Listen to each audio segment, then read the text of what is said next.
Okay, how you guys doing? Good? Yeah? Sorry I'm a little late.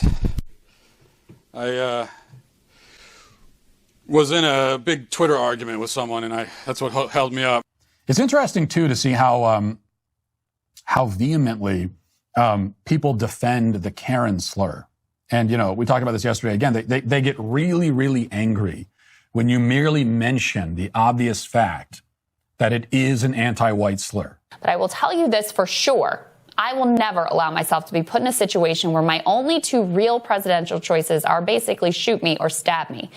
Joe Biden is an empty vessel into which they can pour all of their corporatist aspirations. All the pigs that feast at the government trough will continue to be fed. All the same banksters will run the show. Fine. I think the only thing that Cornel West, Dr. West, who I love, admire, respect, whose politics I almost wholly and completely share, I think effectively the only thing that his campaign will accomplish is, number one, helping to reelect Donald Trump, and number two, hurting the left. Welcome to another edition of The Last Review. This is your host, Sergei Fencewick, not my real name, and this is the moment we've been waiting for. We're rating all of the news shows and hosts that have been covered this year. The scores are in. Let's break it down.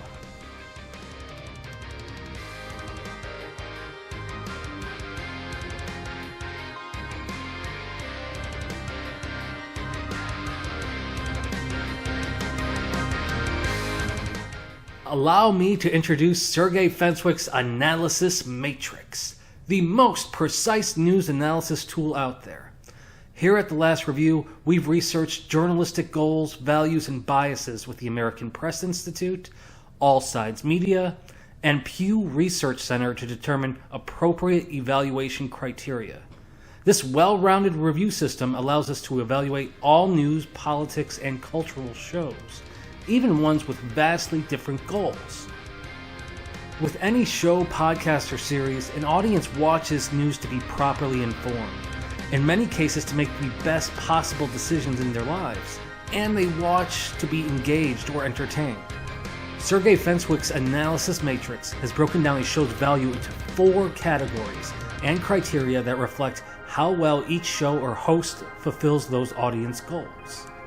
Each criterion is worth 25 points, leading to a possible total score of 100. Category 1 is accuracy. A worthwhile news show will investigate legitimate stories that are backed up by sources, staying away from hyperactive, rapid rumor mills and conjecture. Moreover, they should aim to give the whole story and not omit facts to support a claim. Basically, they're right in what they say and right in not holding back what they say. Also, if they make a bold claim, it's fine as long as they are right. So the accuracy category's main objectives are this. 1. Do they identify all details of a story? 2. How often are they correct in their assertions? Category 2 is authenticity. Now, more than ever, bias is apparent in news reporting. It's almost a selling point. Even a bias in media report seems to be biased in favor of left-wing publications' truthfulness. Some shows are open about their biases, which doesn't make everything they say okay, but it's better than concealed biases that are deceptive to audiences. Still, no matter how biased a show's perspective is, an authentic show will still be seeking truth and honesty over victories. So the authenticity category's main indicators are this. 1. Is the show approaching news items in good faith? 2. Is the show seeking truth rather than to persuade or win? The third category is originality. It's also important to look at how a show engages and holds its audience. The quality of a show matters. It matters if the show is offering something new to the conversation. So the originality category's indicators are this. 1. Is the show providing a unique take? And 2. Is the show accomplishing a unique objective? The fourth and last category is intrigue. A worthwhile news show will keep an audience intrigued or interested. New and independent media understand this more than their predecessors. Society is one big algorithm to tap into here, but riding a wave of anger and recreational outrage is a journalistic form of clickbait and can lead to a lower score. So, the intrigue category is defined by these indicators. 1, does the show entertain? And 2, does the show keep an audience thinking or engaged? Altogether, these 4 categories let a potential audience know just how valuable and honest a show might be. And how did the shows from the first 6 episodes survive Sergei Fencewick's analysis matrix? Let's see. And they're doing that to disguise the extent to which there are all of these working class people who very much could have benefited from it and were induced to the polls over it. And now there's a very different outcome. Oh, we had a civil conversation about student loans. It's a new day for everything. Tomorrow on Rising, Brianna and I will be back to bring you the news, but it's going to be tomorrow's news, not today's news, because it will be tomorrow. Shocker.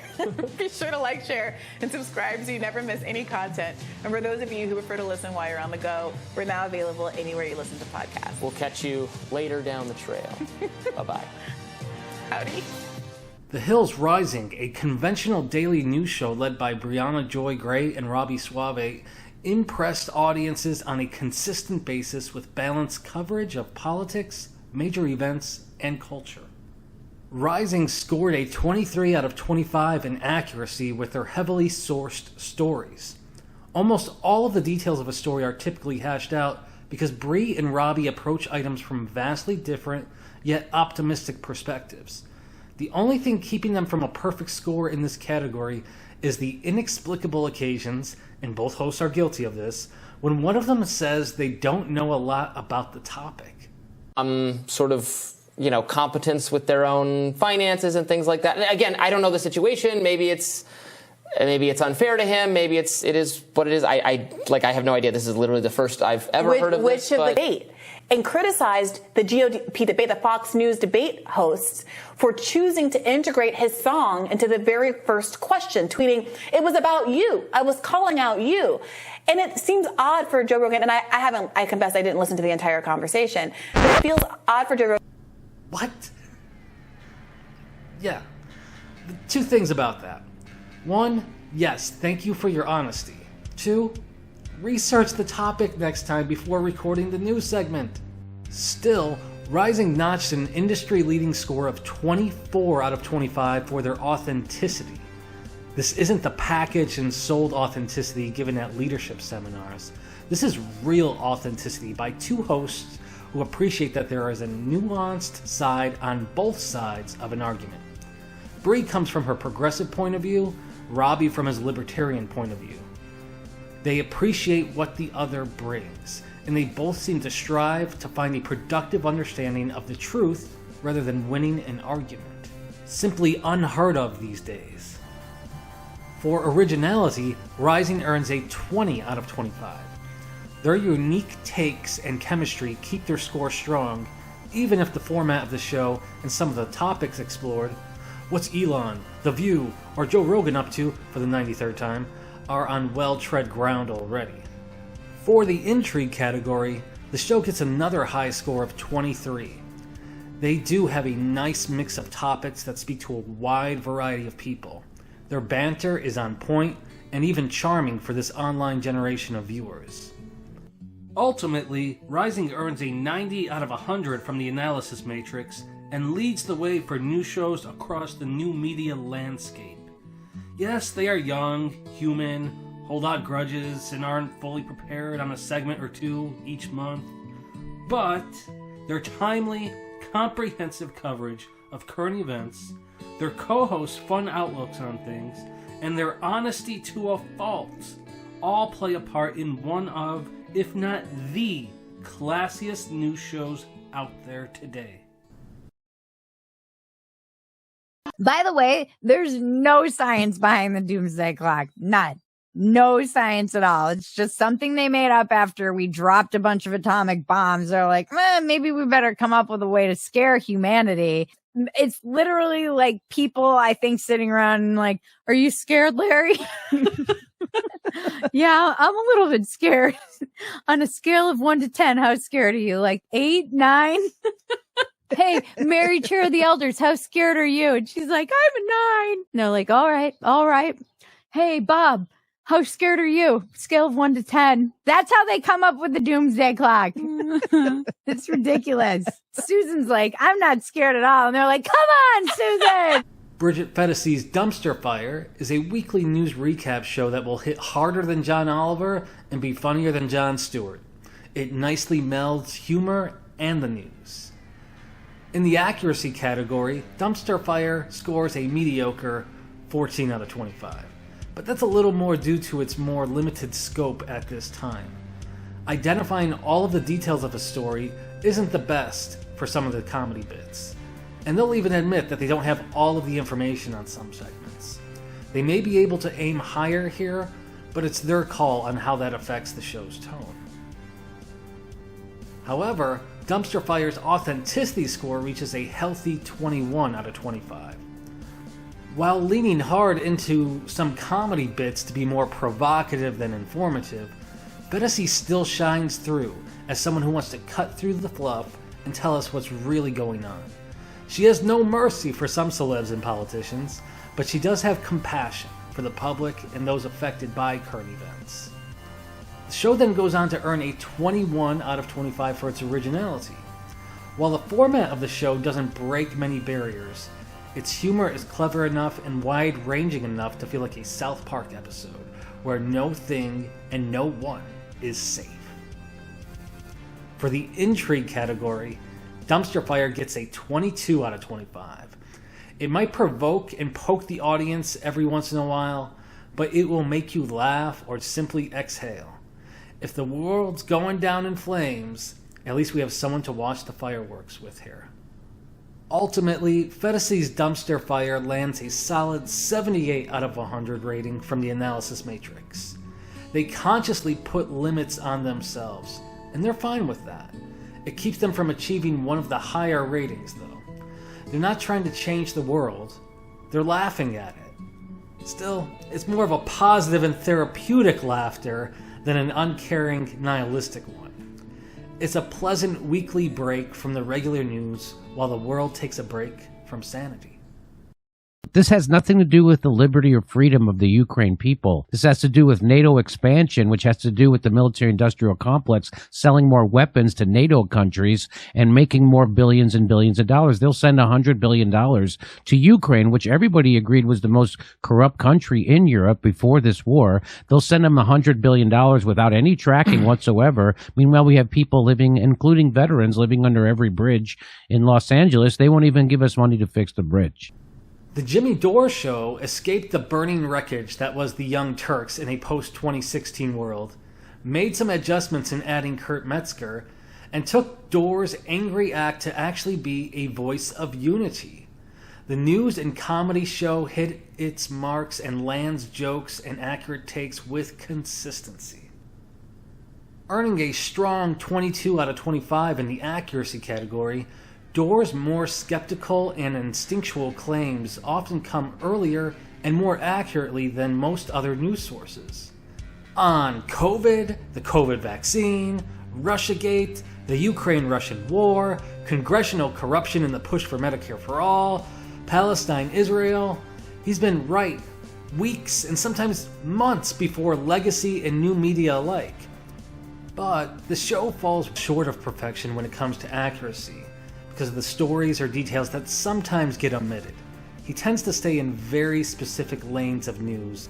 The Jimmy Dore show goes on to settle for a 21 out of 25 in the authenticity category. Dore can be brutally honest at times, and that's a great thing. Cutting through fluff better ensures a straight line to the truth. However, he has displayed different styles of interviewing depending on the guest, and the show is open about having an agenda, even if it's a more unifying and altruistic one by nature. The show's originality score is a 23. Yes, there have been roughly 223 segments on COVID on this show, but Dore has carved out a unique path for the show. He's respected by both progressive and libertarian audiences, all the while covering more unifying themes and feasting on the establishment with the saltiest and funniest takes. Dore and his show register an industry-high 24 out of 25 for their intrigue. diverse guests like folks from the Grayzone and Revolutionary Blackout Network, legendary rants, comedy segments, and a rapport between Dore and Metzger straight out of a comedy club's green room all add up to an entertaining show. With the help of guest reporters, Steph Zamorano, and Kurt Metzger, Jimmy Dore has called more things right and has called them months and years earlier than nearly any news outlet. It's a show that tells it like it is. It cuts to the core of issues in fun and clever ways, not in the name of comedy, but in the name of the truth. It runs through the rigor of the analysis matrix and earns a high total of 90 out of 100. But I will tell you this for sure. I will never allow myself to be put in a situation where my only two real presidential choices are basically shoot me or stab me. Joe Biden is an empty vessel into which they can pour all of their corporatist aspirations. All the pigs that feast at the government trough will continue to be fed. All the same banksters will run the show. Fine. I think the only thing that Cornel West, Dr. West, who I love, admire, respect, whose politics I almost wholly and completely share, I think effectively the only thing that his campaign will accomplish is, number one, helping to reelect Donald Trump, and number two, hurting the left. News broadcasters Crystal Ball and Sagar Enjeti broke free from the Hill's Rising show as they started breaking points and became the standard bearers for new media. Blowing away legacy media's habit of only leaning towards one side, breaking points managed to show both left and right sides of political issues, along with an appeal to populism. Breaking Points rises to reach a 20 out of 25 for its accuracy category. They are oftentimes a little too careful, which is better than making a mistake, but it also means they're a little slower to put proper emphasis on murkier issues like international affairs and the pandemic. Careful does give them a better accuracy average, though. Their two hosts approach things from opposite ends, leading to a better chance of not missing out on key details in the story, too. Breaking Point's authenticity category score, however, dips to a 13 out of 25. While being honest about one's bias is seen as more of a virtue these days, they leaned heavily into their biases, so much so they began playing favorites and badgering their share of presidential guests and covering for the Democratic Party or preferred candidates. Ball, in particular, seemed to want to become the story instead of being the storyteller. Or anti-vax advocacy, which has been a central part of what you've been up to for the past number of years. For me personally, it's an issue, and it's a real sort of red line concern. So how do you win them over? What's your message to people who think like I do? Well, but just tell me where you think I got it wrong. Well, I think you get it wrong when you draw a correlation between the rise of things like autism and the introduction of vaccines when there isn't hard scientific evidence tying those things together. How do you know? Let me ask you this. How do you know there's not a hard scientific evidence? Well, because the one major study that purports... what you're doing now, basically Crystal, fraudulently created... Listen, no. Hold on. You're but I raising don't want to get in a debate with you about this because you've spent your life pulling out this study. And that. I will tell, and I'm not persuaded. Now, maybe I'm wrong. That's possible. I'll hold it out there. People can watch. I thought Megyn Kelly did a phenomenal interview with you that went through all these claims piece by piece by piece. I really encourage people to watch that whole exchange because we won't be able to do it justice here in the 5 minutes we have left. You have a lot of people who feel even more strongly than me who think that, Dr. Fauci is a hero and all of these things. How are you going to persuade them? How are you going to reach them? And what is your message to them? Well, first of all, I'm not leading with, my opinions about vaccines. I wrote a book about a link between thimerosal and autism that has, I think, 450 distilled scientific studies. And if I got something wrong, show me where it is. But I think people have shown you where things are wrong, but you don't want to hear it. Is because people have fact check of Vinay, and you should read that. I will take a look at it, but I don't think that it's fair to say nobody has ever pointed out anything that's been wrong. Well, how would your approach have differed? My approach would have been a science-based approach. Which means what? Which means the countries that were unvaccinated did much better than our many of those countries, because there are a lot of different factors in various countries. So a lot of those countries, as you pointed out before, why do we have the highest death rate in the world by far? I think there are a lot of factors that may go into that. One of them is the fact that we are disproportionately obese as a society. We have the negative health outcomes that you've been talking about. We don't go outside as much as countries, say, in Africa. I mean, in their efforts to rebel against the legacy in mainstream media, maybe they studied them too much because they just became a newer, glossier version of them while playing favorites. This has led to a remarkable drop in trust and even a decline in yearly subscribers. Enough lost fans and viewers to start a mini support group on an earlier video on them on my page. Instead of forthright honesty, you get the sense that Breaking Points is trying to sell you something. But with condescending tones, unfair interview practices, and double standards, I'm not sure what they're selling anymore or who's going to buy it. The show does persevere, though, and earns a 20 out of 25 for their originality score. Their format is part old school news desk reporting and part new school. We're going to only focus on the interesting topics and be gutsy enough to make claims along the way. While their takes are far from unique or revolutionary, they have been evolutionary in the way news can be delivered in the YouTube, Rumble, and Spotify age. Their intrigue category score sees a drop-off for Breaking Points with a score of 17 out of 25. When not assaulting presidential candidates, they offer a diplomatic style that has an audience wondering what they might be holding back on some things. By the time they get to the end of the analysis matrix, Breaking Points tallies up a score of 70 out of 100. The audience is still going to be informed by this once innovative team. They may even be impressed from time to time when they watch Breaking Points, but they're gonna watch a little less. Some respect and credibility has been lost in recent times for this independent news juggernaut.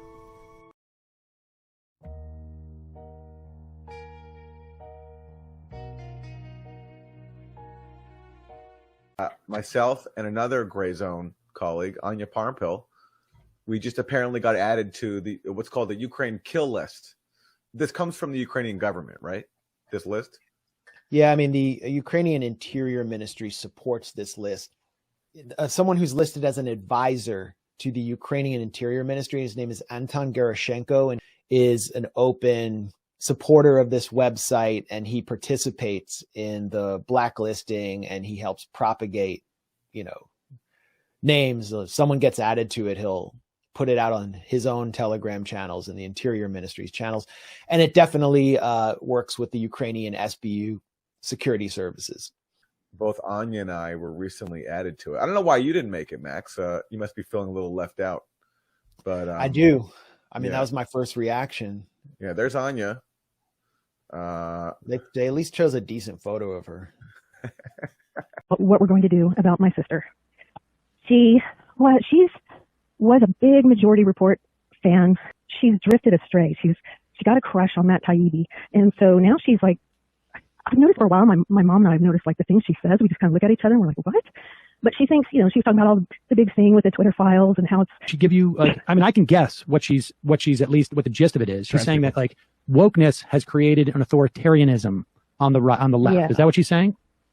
Yeah, that's it, right on the nose. That's what she's saying. Yeah, I mean, what's interesting though is it started out as if the Taibbi, Greenwald, Grayzone. They started out by saying we're actually the true left, and then she sent me clips from the Grayzone. I was like, what? Unlike the current crop of hot-taking talking heads that dominate news shows, labeling themselves as news, the dedicated journalists at the Grayzone are a throwback to the dogged reporter archetype, effectively and comprehensively investigating international affairs, empire-based transactions and travesties, and deep state corruption. The Grayzone earns a 22 out of 25 for their accuracy.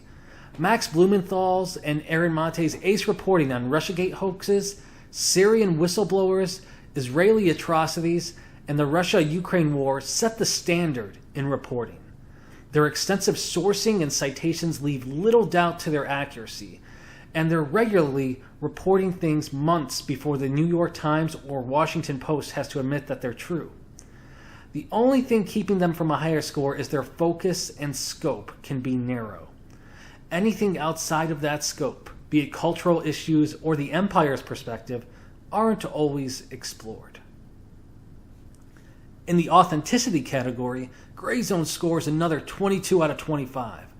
Some may describe them as activist journalists, which would give them a more overt goal and agenda they want to fulfill. In that sense, there may be bias. However, their major goal is the truth. They have one of the most measured and thoughtful reporters in the industry, Aaron Mate.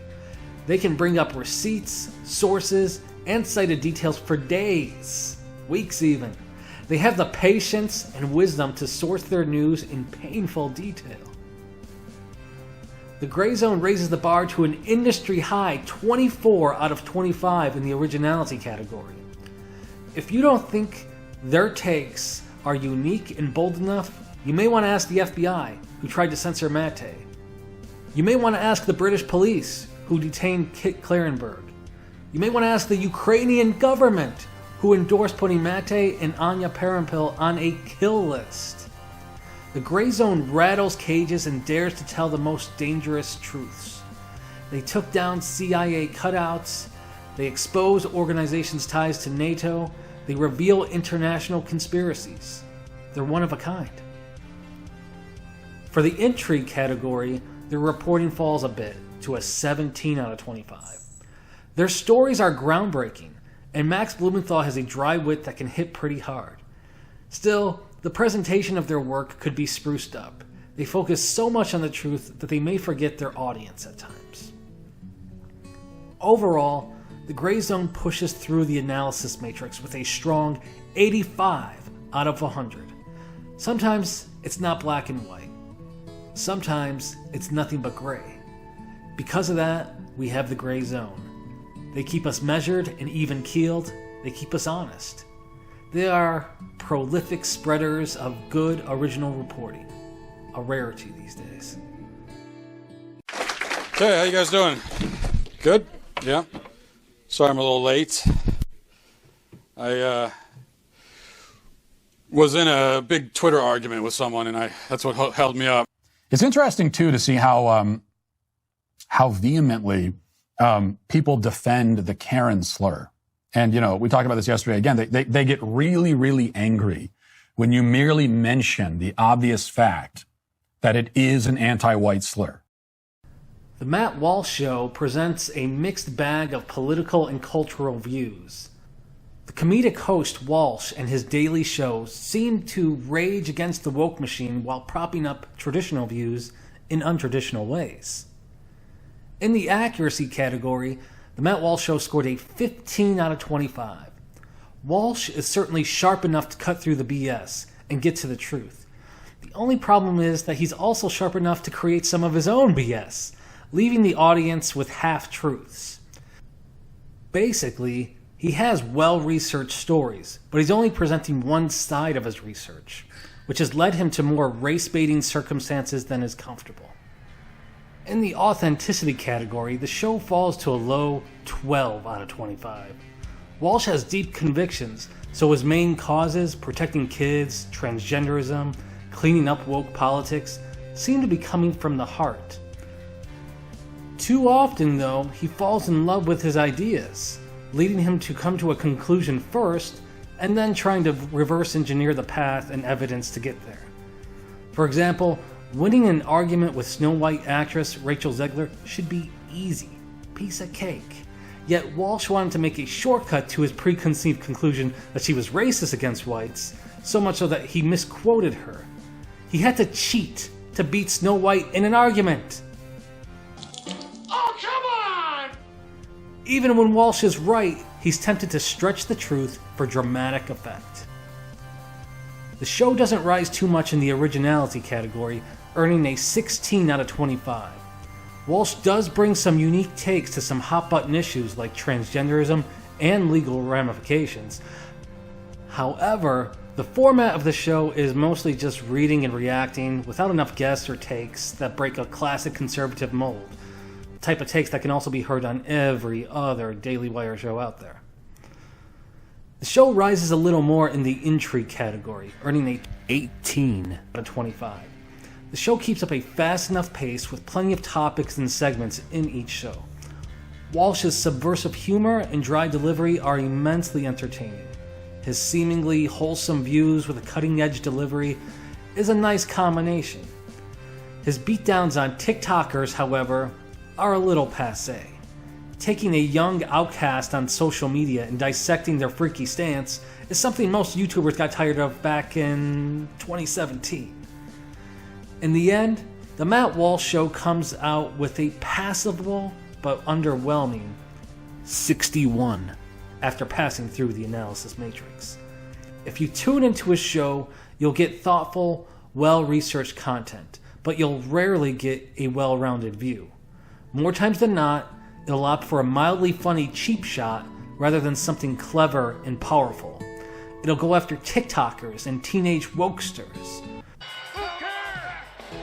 It goes after less worthwhile things. Where should it go next? Well, stop messing with the kiddie stuff and go back to protecting kids and worthwhile stories.